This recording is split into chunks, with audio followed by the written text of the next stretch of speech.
পরীক্ষার হলে 99% স্টুডেন্ট এই অঙ্কটা পারে না। আর চ্যালেঞ্জ করে বলতে পারি যে 99% আপনি নিজেও পারেন না। আপনি নিজেকে 30 সেকেন্ডে এগুলো সমাধান করতে পারবেন? কখনোই পারবেন না। তো এই অঙ্ক আমরা বেসিক বুঝে প্রশ্ন দেখে অ্যান্সার দেব। তো কত সেকেন্ড সময় লাগবে? 30 সেকেন্ড। তো দেখেন এই অঙ্কটা কোথায় আসছে? 27তম বিসিএস আবার 23তম বিসিএস আসছে। আমাদের অঙ্কটা বলছে 4 টাকায় 5টি করে কিনে 5 টাকায় 4টি করে বিক্রি করলে শতকরা কত লাভ বা ক্ষতি হবে। এখানে কিন্তু কোনো মিল নাই। দেখেন 4 টাকায় 5টি কিনতে আছে, 5 টাকায় 4টি বিক্রি করতে আছে। যদি মিল থাকতো কোনো সমস্যা ছিল না, শতকরা কত লাভ বা ক্ষতি বের করতে হবে। এখন লাভ বা ক্ষতি বের করতে আমাদের অবশ্যই ক্রয় মূল্য আর বিক্রয় মূল্য লাগবে, আমরা জানি না। এখন খেয়াল করেন আমরা এখানে আমাদের কি কি লাগবে? ক্রয় মূল্য আর বিক্রয় মূল্যের অনুপাতটা যদি বের করতে পারি এই অঙ্ক হয়ে যাবে। এইভাবে আপনাকে কেউ শেখায় নাই। এখন দেখেন 5টি 4 টাকায় কিনে, 5টির দাম কয় টাকা? 4 টাকা। একটির দাম কত হবে দেখেন তো? 5টার দাম 4 টাকা। একটার দাম কয় টাকা হবে? 4/5 টাকা, তাই না? এটা কিন্তু হলো একটার দাম কত? 4/5 টাকা। এখন একটার দাম কত এখানে পেলাম? একটার দাম 4/5 টাকা।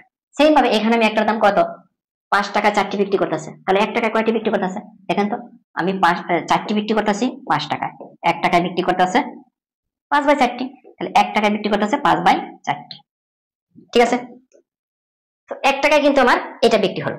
এখন আপনি আসেন যে আমরা ক্রয় মূল্য আর বিক্রয় মূল্যের অনুপাত বের করব। এটা কি ক্রয় মূল্য, এটা কি বিক্রয় মূল্য। কারণ এত টাকায় দেখেন এত টাকায় কিনে এত টাকায় বিক্রি করে, তো আমার ক্রয় মূল্য কত? 4/5। আমার বিক্রয় মূল্য কত? 5/4। এখন খেয়াল করে দেখেন এখানে যে আমার কত হইতেছে। এটা যদি আমি ক্যালকুলেশন করি, এই 4টে উপরে চলে যাবে, 5টা নিচে, তার মানে আমার কত হইতেছে? 16/25। তার মানে কি হইতেছে? ক্রয় মূল্য কোনটা? এইটা আমার ক্রয় মূল্য। বিক্রয় মূল্য আমি পেয়ে গেছি। এখন আমি লাভ ক্ষতি বের করতে পারবো না? লাভ হয়েছে না ক্ষতি হয়েছে দেখেন তো? আমি 16 টাকাতে কিনছি, 25 টাকা বিক্রি করছি। 16 টাকা দিয়ে কিনে 25 টাকা বিক্রি করছি, আমার লাভ হইতেছে কয় টাকা? খেয়াল করে দেখেন, 16 টাকাতে কিনছিলাম, 25 টাকা বিক্রি করছি, তার মানে লাভ হইতেছে 9 টাকা। এখন আমরা চেয়েছি কি আমাকে শতকরা কত টাকা লাভ হবে। আমি এখানে করে ফেলি, এক লাইনে করে ফেলতে পারবো। শতকরা চেয়েছে, লাভ চেয়েছে, এই দুইটা উপরে থাকবে, যে জিনিসগুলো চাই এগুলো উপরে। শতকরা মানে কত? 100, আর লাভ মানে কত? 9 টাকা লাভ। লাভ বা ক্ষতি কার উপরে হিসাব করতে হয় বলতে হবে বলেন? লাভ বা ক্ষতি সবসময় ক্রয় মূল্যের উপর হিসাব করতে হয়। এখানে ক্রয় মূল্য কত? 16 টাকা।